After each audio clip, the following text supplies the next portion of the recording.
Eh bien, salut tout le monde, c'est Gazorbi, mais aujourd'hui on se retrouve pour un nouvel épisode du devlog de mon réseau social. Juste avant de commencer la vidéo, je vous demande juste un truc, n'hésitez pas à lâcher un pouce bleu et à vous abonner, vraiment ça me ferait super plaisir et ça me supporterait dans le processus voilà, de faire le projet, donc voilà, ce serait super sympa, donc n'hésitez vraiment pas à vous abonner, ça me ferait super plaisir. Retour à la vidéo. Alors, j'ai pas du tout fait ce qui était prévu, mais j'ai fait des vraiment bonnes choses qui font en sorte que le réseau social vraiment marche beaucoup mieux. Déjà, donc ce que j'ai fait, en fait, je pense que je vais directement lancer histoire de vous montrer. Donc là, bon, le serveur, c'est toute l'architecture, etc. Et donc là, on peut aller dans mail.py et lancer le client. Alors, toujours la même chose. Enfin, l'entrée, c'est exactement toujours la même chose. Donc, je peux me connecter, même si plutôt, on va créer un compte. Parce que là, ça va être spécial, vous allez voir. Donc, nom d'utilisateur, je sais pas, on va mettre Gazormim. J'ai pas encore créé de compte Gazormim, ça tombe bien. Là, je fais sur la version locale de mon PC, donc il n'y a aucun compte qui est mis. Mais je vous préviens juste, il faudra tous vous recréer un compte. Si jamais vous voulez revenir sur le réseau social, parce que j'ai changé pas mal de méthodes de stockage de données, j'ai un peu tout changé, niveau des tags, etc. Et donc il faut absolument redémarrer, se recréer un compte et refaire vos amis, parce que vous allez voir, ça a un peu changé quand même. Donc, mot de passe. Alors mon mot de passe, qu'est-ce que je vais mettre? Je vais mettre, comme de toute façon c'est une version offline, donc je peux directement mettre un petit mot de passe comme ça. J'ai mis un mauvais nom. C'est pas grave. Ça fait que je regarde juste pourquoi. Donc, je sais pas, on va mettre GG, hein, le même. Alors, tac, GG, voilà, s'inscrire. Tac, bon ça c'est pas grave, c'est juste un truc bizarre qui se passe, mais ça marche, vous inquiétez pas. Connexion. Hop, voilà, ça marche très bien. Et donc on peut voir déjà que j'ai un peu clean l'interface. Et normalement, je dis bien normalement, elle est censée à peu près s'adapter à la taille de votre écran. C'est-à-dire que si jamais vous avez un écran plus petit, normalement tout sera plus rapproché. Et un écran plus grand, tout sera un peu moins rapproché. Et est-ce que c'est plus grand ou moins grand, ça j'ai pas encore essayé. Mais voilà, donc là normalement ça s'adapte à peu près à la taille de l'écran, ce qui est pas mal, vraiment utile. J'ai aussi descendu l'idée en bas, histoire de pouvoir que ce soit plus visible et pour peut-être mettre un truc plus tard entre les deux, on verra. Et sinon voilà, ça n'a pas trop changé, juste pour voir que le message qui dit oui, il faut actualiser les conversations, je l'ai viré parce que ça ne sert à rien maintenant. Vous avez pu voir au dernier devlog que j'avais réglé le problème. Donc maintenant, si jamais je dis, je vais ajouter par exemple l'admin dans l'ami, tac, ça marche. Bon, faut toujours redémarrer l'appli malheureusement. Donc on va la redémarrer, il n'y a aucun problème. Toi je vais tirer, hop, ouvrir avec Python, toujours. Donc jamais je me reconnecte, hop, voilà, on peut voir que l'admin hashtag 0. Maintenant ça montre l'idée de la personne à laquelle on parle. Comme ça, imaginons que quelqu'un demande oh c'est quoi l'idée de cette personne là, et bien tu dis oui bah c'est cette idée là, et il n'y a pas besoin de lui redemander pour la retrouver.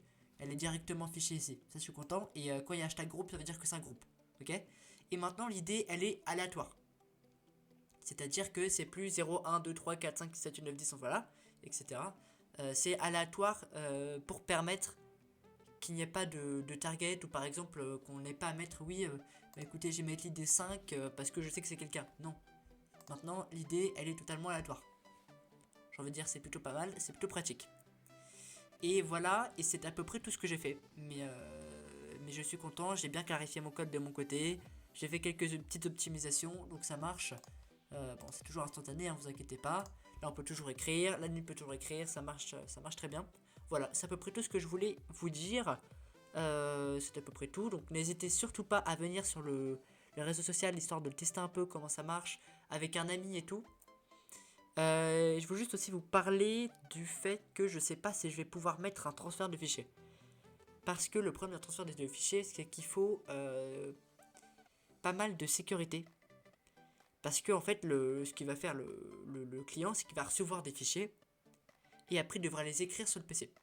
Le problème de l'écriture comme ça, c'est que Python, dans le moment actuel, je sais pas exactement faire pour que ça fasse pas ça, mais il peut écrire n'importe quoi, sur n'importe quoi. Donc je peux aller très bien sur les fichiers de Windows et aller tous les corrompre, faire n'importe quoi. Ça je pourrais.